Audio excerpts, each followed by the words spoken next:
My husband and I were in Canary Islands on a trip that our daughter gifted us.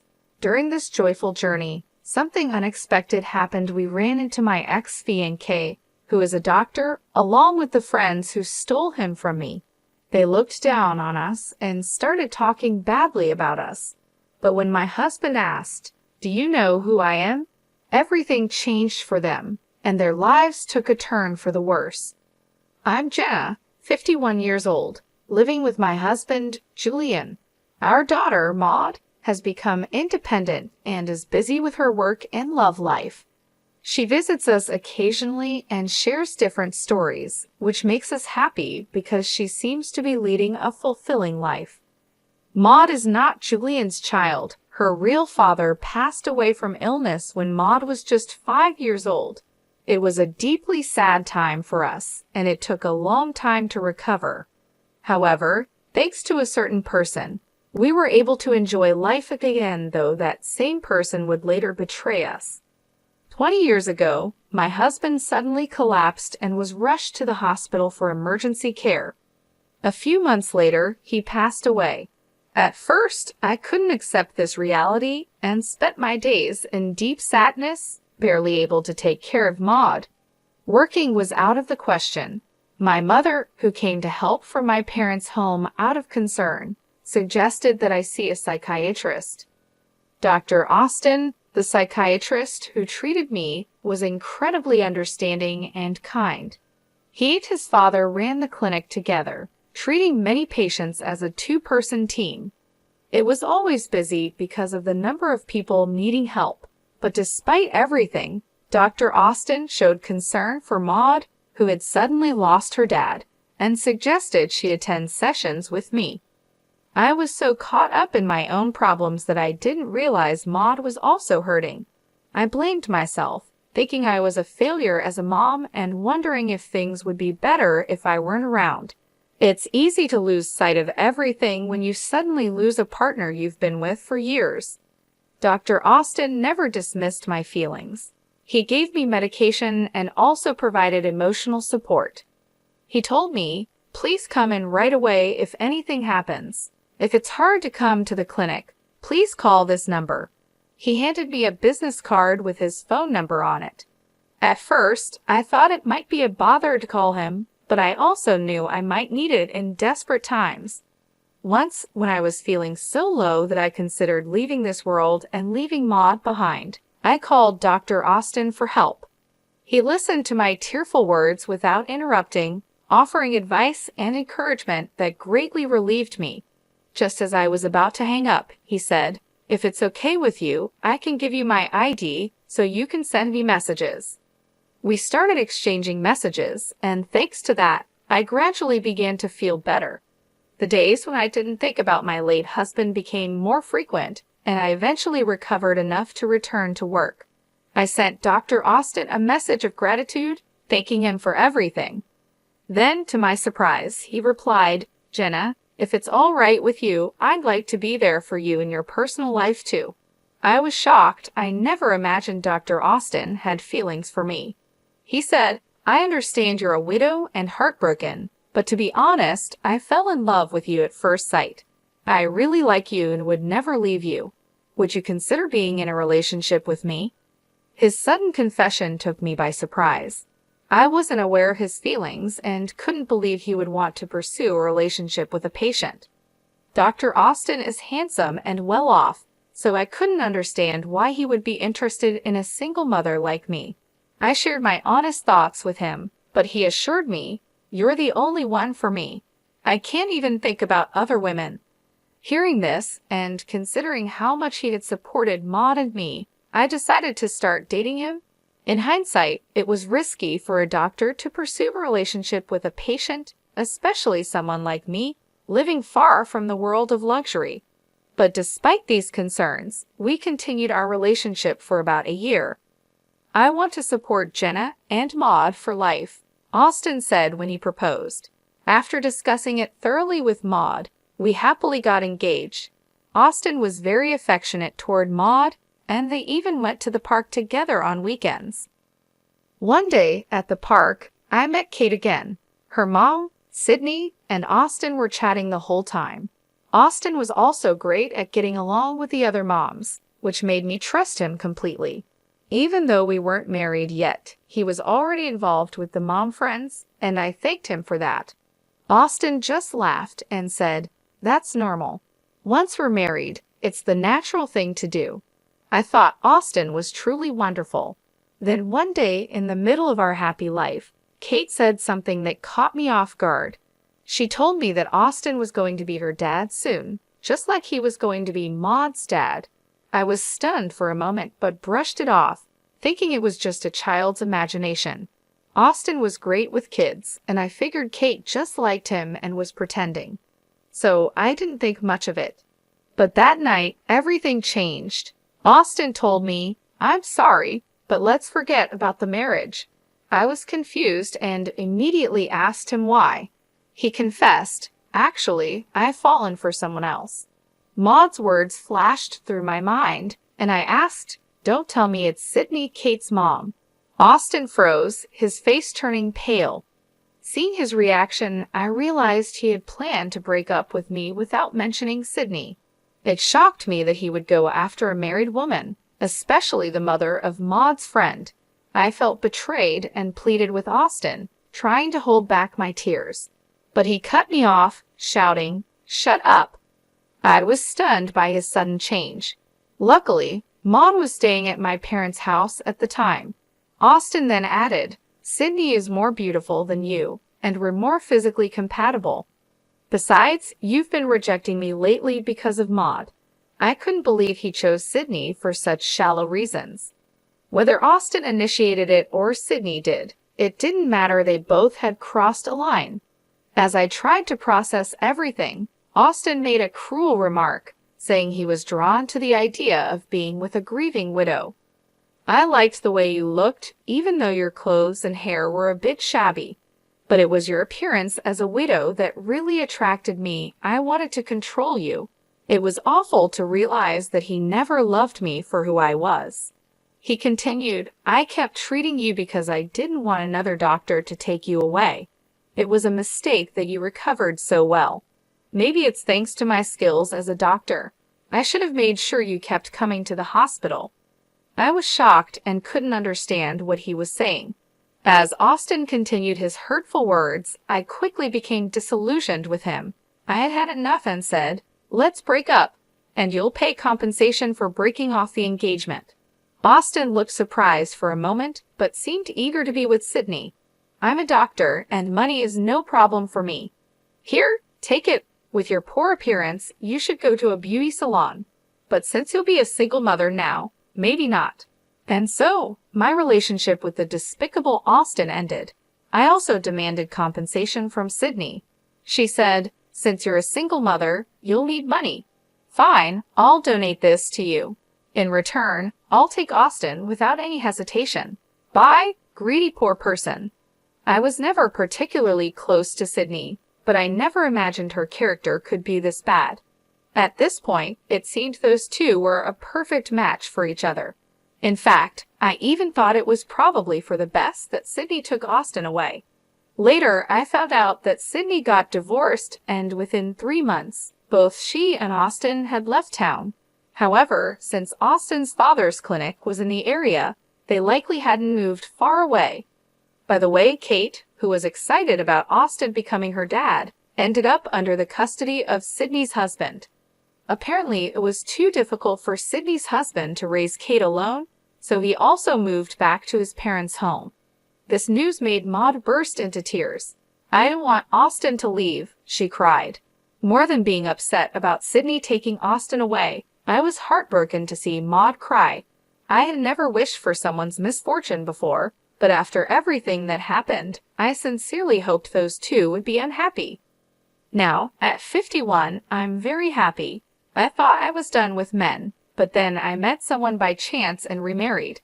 He's nothing like the despicable Austin, a truly wonderful man who cares deeply for both Maud and me.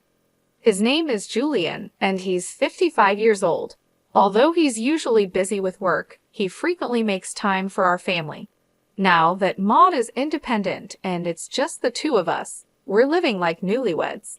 Then one day, he handed me something and said, "Here, take this and go enjoy Canary Islands." I received tickets to Canary Islands from Maud, who had gotten a bonus at work. She even booked the hotel for us. "Oh no, that's too much," I said, feeling overwhelmed. It was our first overseas trip.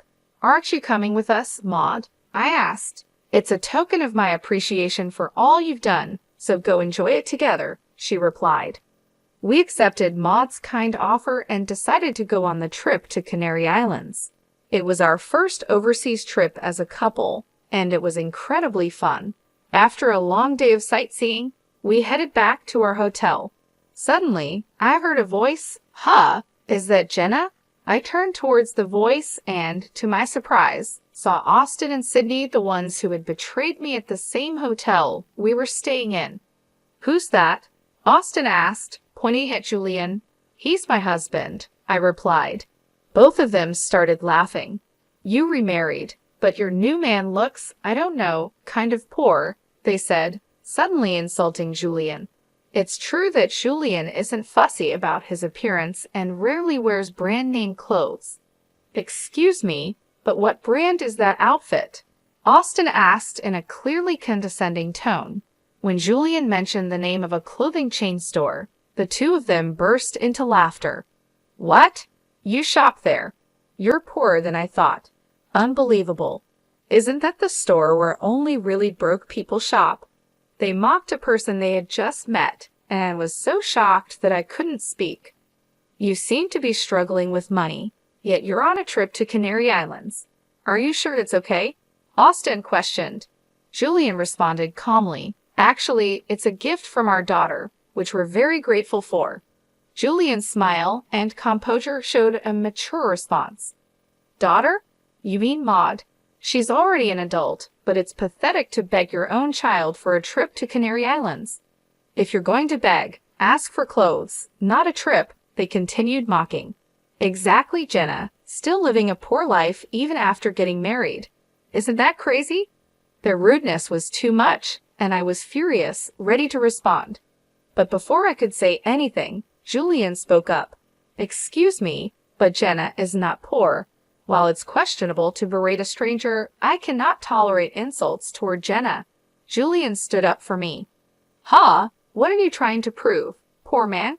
Do you even know who I am?" "I'm a doctor," Austin boasted while laughing. "Really? You're a doctor?" Julian calmly asked. "Yes, I am the only son of a clinic owner, and I'll be taking over as the head doctor soon." "Impressive, right?" Austin continued arrogantly. "Doctors are rich and can choose any woman they want. You poor people are in a different league, you just look poor."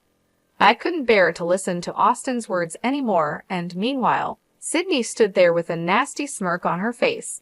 "You keep calling me poor, but do you even know who I am?" Julian asked, clearly frustrated. Austin, thinking he had the upper hand, dismissed him as just some poor guy. In the short time we had been talking, Austin had used the word poor so much that it seemed like his favorite insult. It was obvious that he looked down on others. But then Julian said something that completely changed the smug attitudes of both Austin and Sydney. "Actually, I think I'm quite well off," Julian began. "I run a pharmaceutical company." "What?" Austin exclaimed, clearly shocked. Yes, Julian had inherited a major pharmaceutical company from his father. In fact, he even supplied the hospital where Austin worked. The realization hit Austin hard. He finally understood who Julian was. "No way. You're the president of the company we rely on." Seeing Austin's shocked expression, Sydney started to panic. Julian remained calm and polite, saying, "Thank you for using our services," with such elegance that I found myself falling for him all over again. Sydney, desperate to regain control, snapped, "So what if you're a pharmaceutical company president? If the doctors decide not to use your drugs, it's over, right?" Austin, "Stop dealing with this guy's company." But Julian wasn't fazed. "That's not possible," he replied. "The decision is made by the head doctor and the pharmacists. It's not something I can interfere with." Austin's face turned pale as he realized the gravity of the situation. Sydney, too, went pale as the reality of what they had done sank in. "Did we just make a huge mistake?" she asked, and Austin could only nod in response. Julian continued, "I've had a long relationship with your father. We've played golf together and shared meals. Our relationship has grown from just a business one to a friendship." Hearing this, Austin deeply bowed and apologized. "I'm so sorry. I'll speak to my father, the head doctor, about this." Meanwhile, Sydney stood there in a daze, and Austin looked utterly defeated. "That's not going to work," Julian said calmly. "The moment you insulted Jenna, I started recording everything." He had sensed the hostility in the air and had begun recording the conversation on his phone right away. "I really am sorry," Austin stammered. "I shouldn't have called you poor." He was apologizing profusely now. Julian approached him, his voice firm. "Jenna has told me before that her ex-fiancé was a jerk the worst kind. And now, here you are, with Maud's friend's mom, still insulting Jenna. There's a limit to how much you can disrespect someone." Julian's words hit Austin hard, leaving him speechless. Both Austin and Sydney fell completely silent, realizing the full extent of their mistake. I felt a wave of happiness as Julian stood up for me, and his courage inspired me to confront Austin and Sydney as well. Ever since they got together, I had always thought Austin was just right for Sydney cheating while having a child and insulting people without a second thought. "You two are perfect for each other with your terrible characters," I said, my voice steady. "So thank you, Sydney, for taking such a lousy man off my hands." The two of them probably never expected me to speak up like that. I continued, "And what kind of nerve do you have, insulting someone you've just met, especially on vacation? My husband, no less, calling him poor and whatnot. How old are you both? Is your mind all right? To anyone watching, you two seem like the crazy ones." At my words, I saw a hint of realization cross their faces. "No, we were just drunk," Sydney stammered. "And seeing you after so long, looking so happy, she trailed off, trying to excuse their behavior. "Such an excuse is unacceptable," I replied firmly. "So being drunk excuses anything. And what does it matter if I looked happy? It's sad that you can't be happy for someone else's happiness." Julian addressed them calmly but firmly. "We might never meet again, but don't ever say such terrible things again." With those parting words, we walked away, leaving them standing there, still trying to apologize. As we left, I could hear them saying, "I'm really sorry," over and over. Julian, still angry, decided to send the recording he had made to Austin's father. Not long after, Austin's dad called. After Julian explained the situation, it was clear that Austin's father was furious. Having met him a few times, I knew he was a strict man, and this news would not sit well with him. I could easily imagine Austin facing the wrath of his father. After their conversation, Austin's dad called us to apologize and said he would deal with Austin. Then he hung up. For Austin and Sydney, it must have been the worst Canary Islands trip ever. If they hadn't confronted us that day, we could have been enjoying ourselves at the hotel instead. A few days later, something unexpected happened. Austin's dad, along with Austin and Sydney, showed up at our house.